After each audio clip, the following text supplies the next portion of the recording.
So if you have worked in the past with the worker training grant or any of those items, you probably worked with Steve Boers in the past.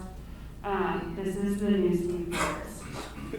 So Steve retired and he's enjoying his time, and now we have Keaton. Steve Jr., I'm just kidding. Yeah. Keaton Irwin. So he is your new contact for the worker training grant. He's going to be talking about that in just a little bit. But first we wanted to talk about the bonds and credits just briefly. Just to give a little bit of a background, we have had folks who have asked us about the credits for certain employers, the reimbursements that you can get for employing folks who meet certain qualifications. And I didn't know a whole lot about it, I just knew they were available, so he's going to touch on those. He's also not, there's another person who just started who's going to be in charge of this program, so he's giving the presentation in lieu of today. Yes. To give you that information, and then we'll move on to the worker training grant stuff. So I am going to hand it over to Keaton. It's okay, I'm going to try to do it without the microphone. Can everybody hear me okay? All right, good deal. So yes, we actually have hired a re-entry program coordinator. Unfortunately, she just started like 2 months ago, and so I did not want to throw her into the wolves right away, so I volunteered since I kind of got the ball rolling on this and wanted to get everybody started. Well, they brought the idea, and then I just, might as well do everybody together while we have everybody. But like I said, she just started as the re-entry program coordinator. She's doing a great job so far. And I know bonds and credits are something that can be a little bit underutilized, so that's something I really wanted to touch on today, just because there are a lot of dollars out there to be used. Specifically right now, to start with, I'm going to be talking about the Fidelity bond, but I'll also briefly touch on WOTC. Now, WOTC does have a coordinator that does a great job. Her name is Mickey. She is fantastic at what she does. I will provide their inbox at the very end here. But any questions, any concerns, anything like that you guys have, I would definitely go ahead and reach out to that inbox. But starting off, so just a brief introduction on the Fidelity bonds. The Nebraska Department of Labor received Fidelity bonds from the USDOL. So we work in partnership with the USDOL. And it's going to be under Section 169 of the WIOA grant, which is going to be the Workforce Innovation and Opportunity Act. The purpose of the grant is to serve and enable the state of Nebraska to expand the use of Fidelity bonds and help a person with criminal records. And with criminal records, we'll touch on it here in a little bit, but it's going to be quite vast. There's going to be a lot of different things that are going to go into the criminal record. Another thing that it's going to do is inform the employers about knowledge, skills, and abilities of ex-offenders. It's also going to reduce the risk of hiring an individual with a criminal background or barriers to employment, as well as address strategies to the barriers of employment. So eligibility criteria. One of the things that's going to have to happen here is that individuals are going to have a criminal record, including those that are criminal justice system by virtue of their history of opioid or drug addiction. They also have to be authorized to work in the U.S. They have to be of legal working age, and they have to be a new hire. They have to be a new hire. I think the actual definition from the USDOL is within 6 months of their hire date. The employer which the Fidelity bond will be issued must be in Nebraska or must be operating in Nebraska. They also must be in good standing with the Secretary of State. The employer must provide an individual with a firm job offer or commitment of employment with a set start date and reasonable expectation of performance. The employment, W-2 employer paid wages, must be withheld and must be in a family sustaining job, whether full-time or part-time. So it can be both, either full or part. If the employer is a sole proprietor, the employer must complete the United States citizen attestation form, and the employer must have an Any Works account. Any Works, if none of you guys are familiar with it, that's what our site or our Nebraska Department of Labor uses, whether it's for unemployment, posting jobs, recruiting, things along that line. So they must be with Any Works, and a self-employed person cannot be issued a Fidelity bond. Okay, so the bond coverage. Each bond will cover $5,000 of insurance coverage for crimes of dishonesty, embezzlement, larceny, at no cost to the employer. So that's one of the things that we have happen a lot. They ask, well, what's the cost of this? It's completely free. And that's one of the things why we feel it's really underutilized. Some people are, why just $5,000 worth of free insurance? So we cover, the Department of Labor, cover the employer. The Fidelity bonds do not cover liability due to poor workmanship or poor performance or job injuries or work accidents. The bond issue date will be effective date of the bond insurance coverage, and the coverage will terminate 6 months following the employment start date. So you have a 6-month period there. All right, so it's kind of like a prove it for the individual that's going to be coming on.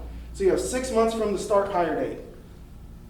So one of the things, again, how much is the cost of the Fidelity bonds are no charge to the employer or individual. Although when the bond does expire, the employer may work directly with insurance providers to purchase a commercial bond. So that's going to be separate. So if you talk to your insurance companies, there's actually going to be another bond that they're able to obtain.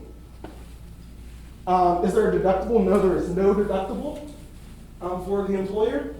How much does the bond provide? So like I said, the initial bond through NDOL and the US DOL is going to be $5,000. However, you can file a petition to obtain more. But the initial, right off the bat, would be $5,000 of insurance coverage for crimes of dishonesty such as theft, larceny, and embezzlement. And then as again, we just stated, the duration is going to be 6 months. So you'll have 6 months from the start hire date. If the individual does change jobs, that's one of the cool things about the bonds. So let's say they start off, you do the Fidelity bond, they're doing excellent. That's one thing that can be transferable where you can reapply for the bond. So they get a promotion. That's something where you can reapply for the Fidelity bond, and then that you'll have an additional 6 months of $5,000 for that employer as they progress. Does the bond cover business property, resources, assets, or does it include liability coverage? The Fidelity bonds covers, again, the acts of dishonesty, larceny, embezzlement, things along that line. What paperwork is required? Only the Fidelity bond request form. Now, our reemployment coordinator might need some additional documentations about the individual just to have proof that there is that sensitive crime history or sensitive background history. Who's considered an ex-offender? This is where it's really straightforward. So according to the WI statute 38, an adult or juvenile who has been subject to any stage of criminal justice process and whom services under the act may be beneficial. So it can be an adult or juvenile who requires assistance in overcoming a difficulty of employment resulting from a record of arrest or conviction. What is WOTC? So WOTC is going to be the Work Opportunity Tax Credit. WOTC is a federal tax credit that employers can use for hiring individuals from a certain target group who have faced a significant barrier. Now, when we came in, I was asked the question if bonds in the WOTC program could double dip. Great question. I did not know the answer to it. I will be honest. I did not know the answer to that. However, with our new reemployment coordinator, that was something that the emails at the end, I would definitely reach out to them because that might be a scenario where you may be able to double dip. So you may be able to get the $5,000 of insurance as well as the back tax credit. So that would definitely be something to look into. WOTC helps targeted workers move from economic dependency into self-sufficiency. All right, so taking them from one stage to another as they gain steady income and become contributing taxpayers while participating with the employer. Employers claim about $1 billion in tax credits each year from WOTC. Now, as we were just mentioning, Steve used to do my job. He used to cover both. So he would do WOTC as well as the worker training grant. And the last number I heard from Steve just about the state of Nebraska, obviously wasn't the $1 billion because that's nationwide. However, WOTC, I believe the last number he stated was around $32 million for Nebraska employers. That is a huge number that it is saving Nebraska businesses. And that would be something, again, this is why we're trying to get the word out. This is money that is out there for employers, and we're trying to spread the word to be able to save money on return here. There is no limit on the number of individuals an employer can hire to qualify the claim or tax credit, and there are a few simple steps to follow for WOTC. So one of the other positions I hold is with our goods and services representatives across the state. Right now, we obviously know Nebraska has a really, really low unemployment rate. It's one of the things we hear all the time. Can you find people? Can you find people? Can you find people? Well, when I'm talking with my business service representatives, the things we're gonna have to do is we're gonna have to get creative to be able to find people. All right, so that's why reentry is a huge thing right now, because again, we do have those limited numbers. So one of the things that we can do is with reentry, we can offer these employers the WOTC program, the bonds program. That way they do have that insurance and that coverage just in case anything were to go wrong. All right, so employers, who can you hire? Veterans. Now there's going to be some specifics when it comes to the veterans. So a member of a family that receives SNAP benefits within the last 3, so SNAP is like food stamps, in the last 3 months period during a 15-month period ending the hiring date. Unemployed at least 4 weeks in the year ending of the hiring date, or at least 6 months in the year ending on the hiring date. So TANF, so the temporary assistance for needy families, a family member that meets the following circumstances, so receive TANF benefits for at least 18 months, 18 consecutive months, or the hiring date that is no more than 2 years after the earliest 18-month period, starting August 5th. So again, this is going back to when it was initiated in 1997. And unfortunately, crazy part is Steve had been running it since then. So since it would be 26 years he had ran. Stopped being eligible for TANF payments during the last 2 years because of federal or state law limited the maximum time those payments could be made. Okay, so again, short-term TANF. A family member that received TANF benefits for any 9-month period during an 18-month period ending the hiring date. SNAP, which is the food stamp program through the state, recipient, an 18 to 39-year-old family member that receives supplemental nutrition assistance program, SNAP, benefits for 6 months ending the hiring date, or receives SNAP benefits for at least 3 to 5 months. Designated community resident. So this one's where it's a little bit different because we actually don't have any of the empowerment zones. However, there are 36 counties in Nebraska that are designated to RRC, which they are listed above there. And then we're going to get into the most common here in the state of Nebraska. So the most common is going to be the voc rehab ex-felon and then the SSI. So voc rehab is going for vocational rehabilitation. It's going to be an individual with a disability who has completed or is completing rehabilitative services from the state certified agency. The ex-felon is an individual who has been convicted of a felony and has a hiring date that is no more than 1 year after the conviction or release from prison. All right, so the one thing about WOTC though is I do know they do request more documentation than what the Fidelity bond is going to request. All right, so there's going to be a little bit more of a process there going along. But again, $32 million talks here in the state of Nebraska. So that's what WOTC has saved. Supplemental security insurance recipient. So a recipient of SSI becomes, or benefits for any month ending during the past 60-day period on the hire date. And again, we have Steph, who's our reentry program coordinator. That will be her email above for the Fidelity bonds. And then also below is going to be our WOTC inbox. So any questions you have over either of those, feel free to reach out. Again, if you want, you can also email me and I can directly send it to them. That's always an option as well. Because one of the things we really, really want to do is spread the word about these programs. These programs are here for Nebraska employers to take advantage of. Not only that, for the reentry, it's helping them as well. It's helping them get back into the workforce and being a contributing member. So that's one of the things we're really, really pushing right now. I can honestly say I'm really proud that we've taken the steps we have to be able to hire that reentry coordinator and be able to get the ball rolling there. We've had great work so far. So just want to continue the path we're going on. And again, Steve with WOTC, I mean, the record speaks for itself, $32 million, $1 billion nationwide. So I don't know the specific numbers right now. I did reach out to Mickey before.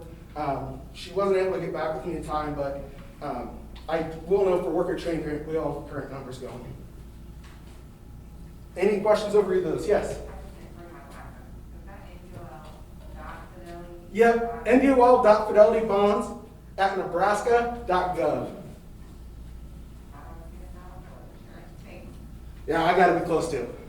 Would you advise to stay with the reentry coordinator in your town, or with the state? Where would you start at? 'Cause I know So the reentry coordinator, there's only one right now for the state. So she's working the entire state. Program coordinators will work the state. The local office will be able to get you in contact, though. If you need specific, you can go to your local DOL office and they'll be able to put you in contact. But we are working with programs throughout, like I know with DevOps leavers and things like that. We're always working with DevOps and leavers, work with veterans. So we're always working and partnering throughout. suggest go through the state first and then direct or the other way around. Yeah, reach out to the state first. Yep, those inboxes first. Both, if you go to our website, both will have, they'll take you to the federal site as well. Definitely reach out with your state first, and they'll be able to assist you, answer any questions that you may have about either one. Especially, I would say, with WotC. She has been doing this for a number of years, and she is fantastic at it. So not only will she know the state stuff, she works hand in hand with the US DOL as well. So she'll be able to help answer any questions that you may have in regard to WotC. Any other questions? So you want me to go back to any of those slides? I know there's a lot of information. And we will be sharing this with you as well after the conference. So you'll have this information. Yeah, a couple of the things that will be on there as well. One of the goals with reentry, she was able to create a manual that was just published, so we'll have the manual that will be made available for everybody. We'll have kind of, it's like a bigger postcard that will have questions and information, kind of just a rundown of it, just a gist of both WotC and the Fidelity bonds that will be available. As well as, I believe there's a blank application, if I remember right. There's a form as well for Fidelity bonds that will be available. The WotC, the only reason I say I would reach out to your WotC, the state coordinator first, is because all the information linked on the DOL.gov is going to take you to the federal side. And with that, it can get quite confusing. And so that's why I would just suggest reaching out to the WotC coordinator first, because she is fantastic at being able to navigate. She'll get you in contact if you need to get in contact with somebody else. She's just a wealth of knowledge that it'd be to your benefit to utilize that before just kind of going and trying to navigate the US DOL site.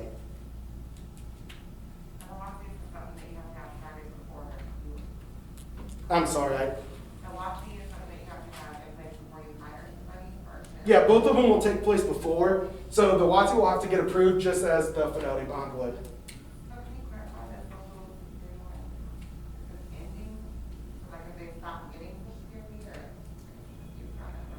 I think it would have to be, the recipient would have to, the benefits, the SSI benefits would have to end, ending before that 60-day period. So they would have, what is that, 2 months before the start, I believe. Now that would be something we could double check with Mickey, but I do believe it would be 2 months before.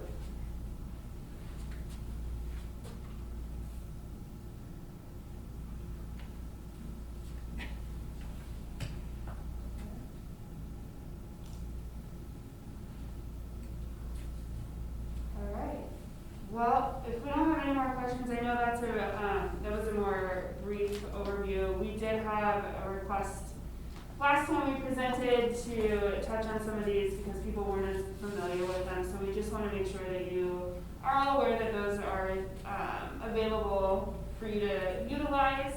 And then we are going to start the worker training grant portion at 2 o'clock. So we've got a little bit of time, but feel free to go get a snack or whatever. I know you just came back from lunch, maybe you needed dessert. So we'll be back at 2.